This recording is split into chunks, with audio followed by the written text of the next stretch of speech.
Yeah, I'll react to that, sure.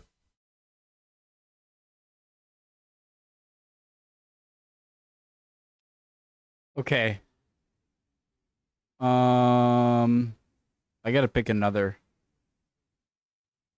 But animal video would be cool. Of course, Anthonus does this. Sure. We're doing this one for sure, In guys. 1913, And then maybe I'll do this one. I don't know.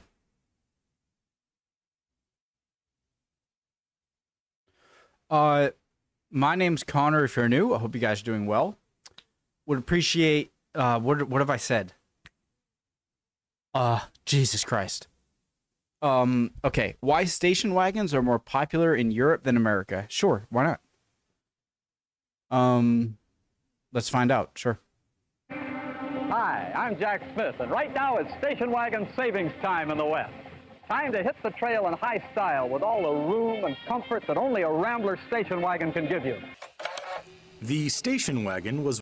Can we restart? Just restart. Come on. All right, let's go. Wagons away! Hi, I'm Jack Smith, and right now it's station wagon savings time in the West. Time to hit the trail in high style with all the room and comfort that only a Rambler station wagon can give you. The station wagon was once a fixture of American family life.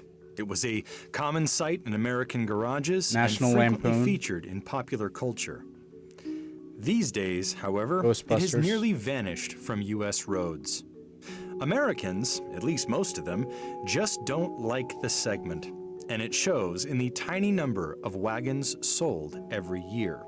Americans just don't like wagons. For know whatever why. reason. We have rejected the body style for many years. It's been declining. We think back to perhaps some of those The movies SUV? like National Lampoon's Vacation, where a That's family what I think travels of. across the country in a wagon. Those days are long behind us, and these days With the wagon wooden sales panels? are less than 2% of all industry sales. Meanwhile, crossovers and sport utility vehicles continue to swallow market share, leading many manufacturers to believe that if they want to sell a wagon, they need to lift it a bit, maybe cover it with some cladding, and call it a crossover. Well, you want the crossover tag associated with it because that's what people are buying. And that's what they want to buy. At some point, they may want another tag because it's no longer cool to own a crossover or an SUV, but right now that's not the case yet. The classic Volvo station wagon. In 2018, consumers around the world bought just under 2.5 million wagons, roughly a mere 3% of all new cars sold. Look at In the United States, 2017 the though. segment represents only about 1 to 2% of all sales. But in some European countries, sales are several times that. Wagons represented nearly 20% of all sales in Germany and at least a quarter of sales in some Scandinavian countries, such as Finland and Sweden.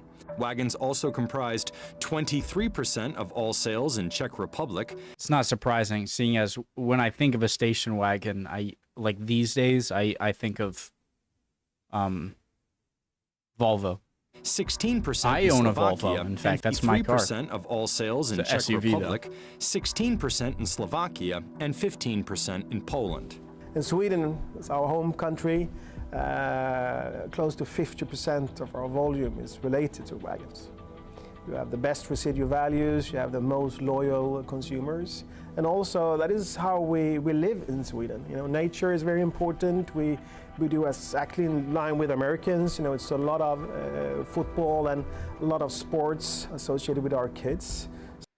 To me, it feels like the perfect combination between a four-door regular sedan and an SUV. It's a station wagon. It's a perfect kind of in-between. So I am curious as to why popularity has fallen off So over here. Football and a lot of sports associated with our kids. So we need a space. And so the legacy of wagons is really in our DNA. Also, you see them all over the place in the roads in Sweden and in Europe. More than Where's that? 70% of all wagons sold in the world are sold in Europe. Hold on. Where the hell is this? You can't just sneak this by me. You see them all over the place in the roads in Sweden and in Europe. Don't just sneak this by me. Look at this beautiful place. Fjord. Europe. More than 70% Typisk of all wagons sold in the world are sold in Europe. There, the wagon is still seen as an efficient blend of function and performance, especially when fuel prices can be quite high. In Europe, the station wagon continues to be the body type for many families, even though they have lost traction as well in Europe. Despite the fact that Europe is the world's wagon stronghold, data do suggest that sport utilities are eating into its share on that continent as well. I never Of knew course, what on the other- SUV stood for, but it stands for Sports Utility Vehicle. I never knew that. Its share on that continent as well. Of course, on the other end of the spectrum, US data show that sport utility vehicles have completely eclipsed the wagon as the family hauler of choice. Wagons have steadily lost share in the US new car market, from 3.69% of new car sales in 2008 to 1.4% in 2018. Cutting like Crossovers and 40%. SUVs grew their share of the new car market in the US by 20% from 2008 to 2018. They now make up nearly half of all new car sales.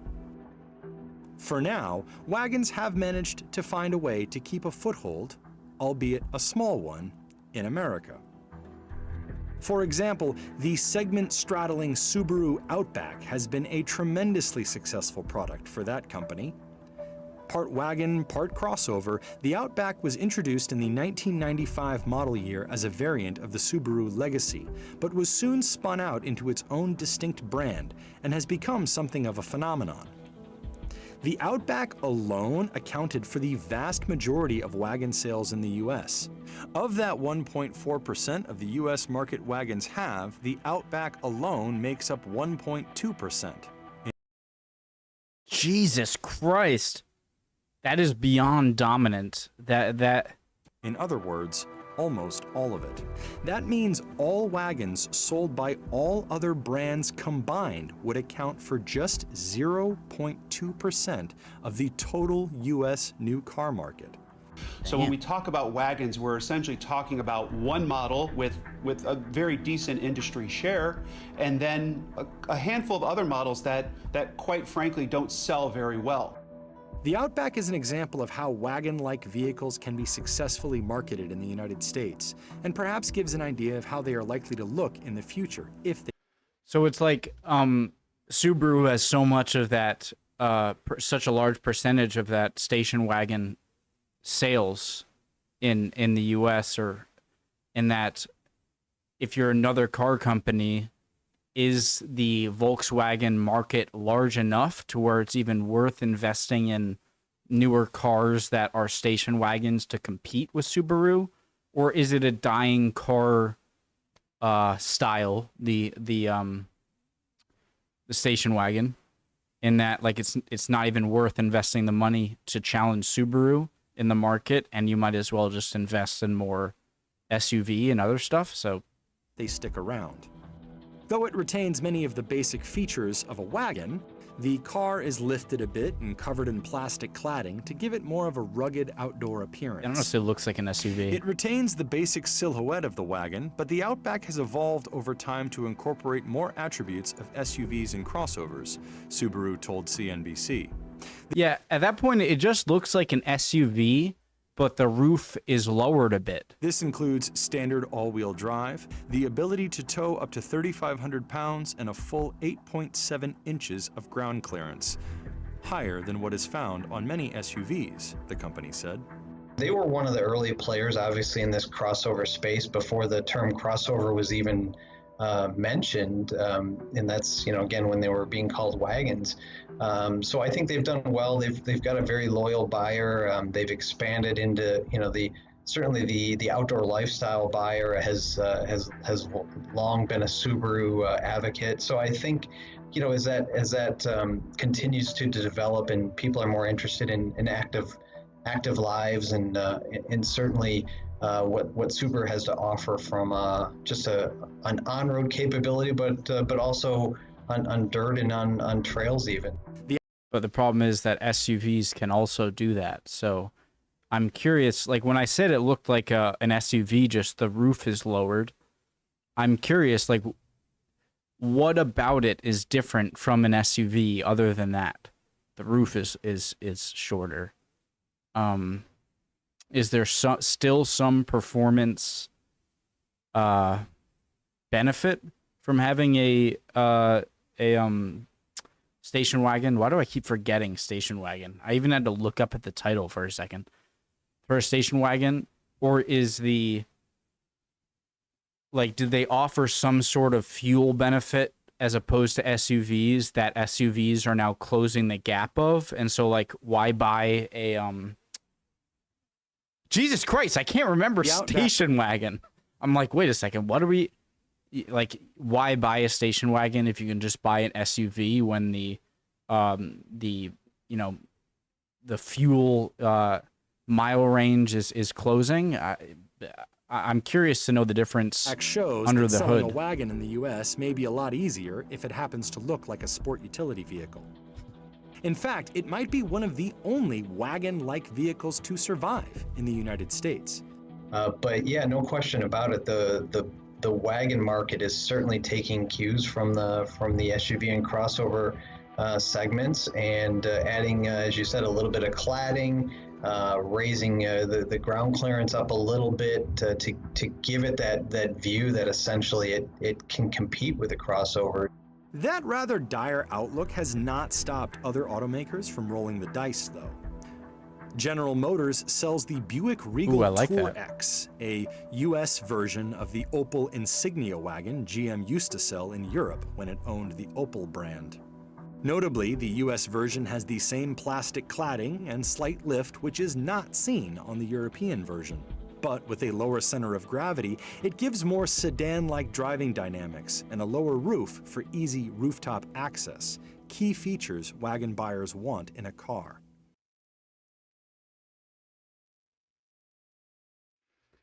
Okay, so here is a big difference between this is at least like getting to what I wanted to learn about. Gravity, it gives more. So it has a lower center of gravity than a lot of SUVs, and so it has better maneuverability, more so like a coupe, right?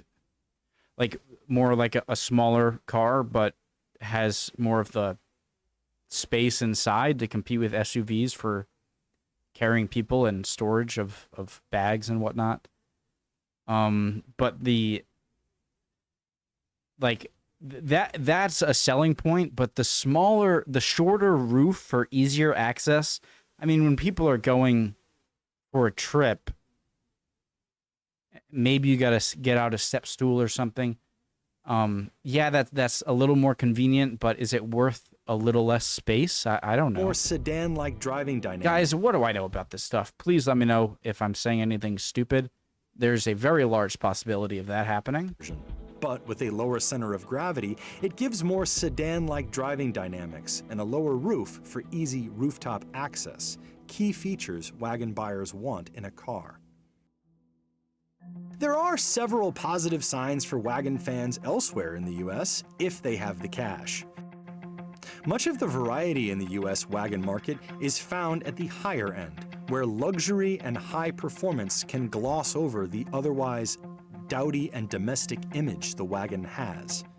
Given the fact that the countries with some of the highest wagon sales are Germany and the Scandinavian nations, it makes sense that most of these premium wagons are from German and Scandinavian automakers. The Swedish brand Volvo is perhaps the brand best known for wagons. Absolutely. And it's among the brands most committed to the segment in the United States. I love Though Volvo. Volvo has lately focused intensely on building out its lineup of sport utility vehicles, a substantial portion of its portfolio is still in wagons. We have the same, I see the same opportunities in US. So one part of me is a little bit confused that this should be much bigger. The volume should be much bigger. But then we have the SUV trend in US that probably overlaps that kind of, because you get the space too, an SUV. But I would say the wagons are, for me, they're beautiful. And I think you see the cars here. Design-wise, they are not boxy anymore and they are not boring. You get both. You get the driving capabilities as a sedan, and you get more space, and also it looks sporty. And that's what we aim for. So the driving capability of I understand, of a a normal sedan, but I would love to see statistics on fuel efficiency of SUVs from 1990 to 2000 to now. I would love to see how the fuel efficiency goes, because if it closes the gap with station wagons, then that could be a major contributor. I don't know if you'll ever be able to really match the drivability of a station wagon with an SUV. I don't know if an SUV will be able to match it, given its lower profile center of gravity.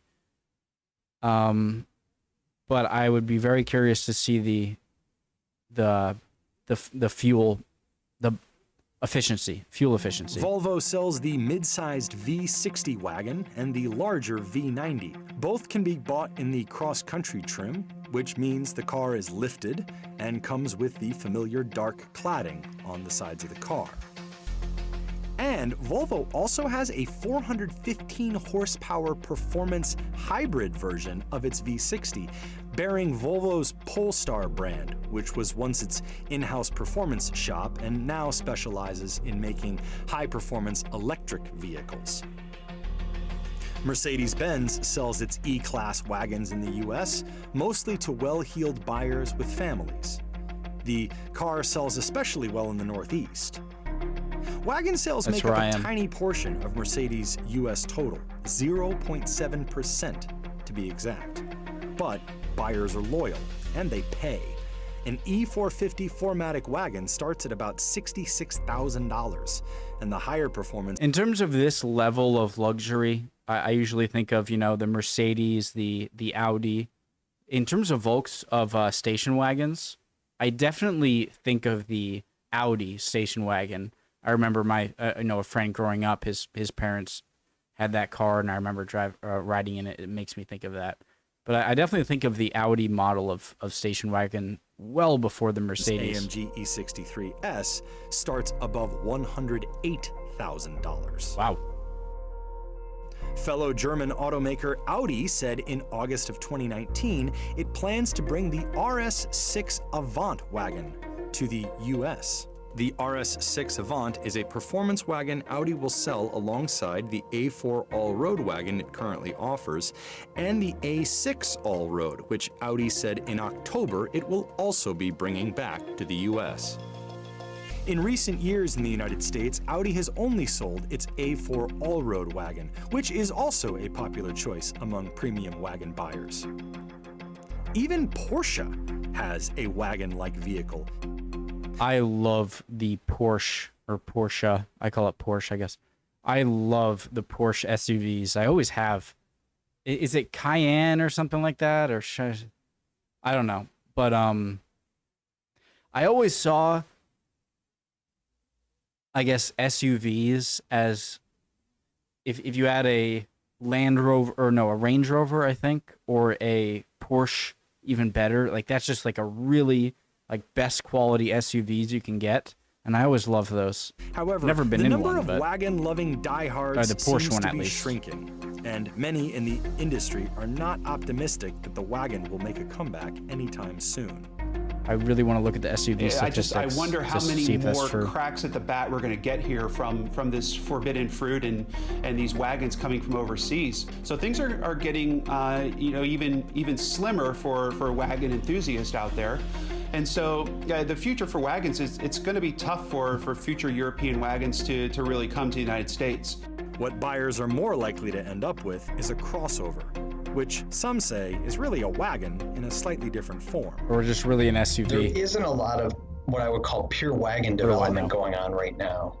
So, with that as a backdrop, Sorry, there is or isn't? Different form.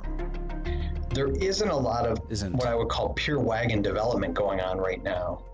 So, with that as a backdrop, the I guess prospects for the wagon aren't necessarily strong, but the caveat here is you're getting into that blurring area where what is a wagon and what's a crossover, and a lot of the stuff that is being developed is, what I would argue is shorter height-wise vehicles that have kind of that crossover style, but are probably more like a wagon.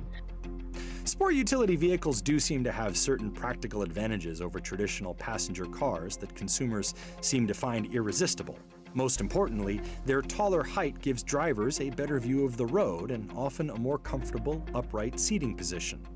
Customers also consider them easier to get in and out of. Fuel economy has also improved on SUVs to the point where they are often about as efficient as comparably sized passenger cars. That's what I was curious of and what I thought would be a main contributor. But their image as more rugged, sporty, and versatile vehicles has played a significant role in their appeal, say many industry watchers. They have become so popular as family vehicles that they may one day end up with the same reputation wagons themselves earned over the decades. Practical, but deeply uncool. Uncool. Yeah, I get the look, but it's so iconic that it's cool in my opinion. It's kind of so iconic for being uncool that it's now cool in my opinion. I would love if I got a new car, getting a I mean, why not just get an SUV, I guess? No, see, this is the problem with to me a station wagon is already a crossover hybrid mix between regular sedan and SUV. And so now making a crossover of a crossover, it's like, well, you're just getting closer and closer to SUV.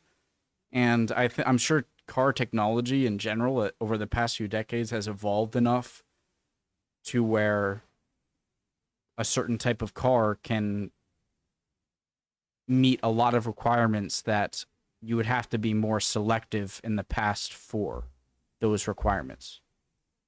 Does that make sense? If you watch me at all talk about car stuff, you know I know nothing. So please let me know if you disagree, if you any comments at all. I'd appreciate them, guys. Interesting video. Thanks for the video, guys. And I hope to see you guys next time. I'd love for you to like and subscribe. And yeah, see you guys next time. Bye.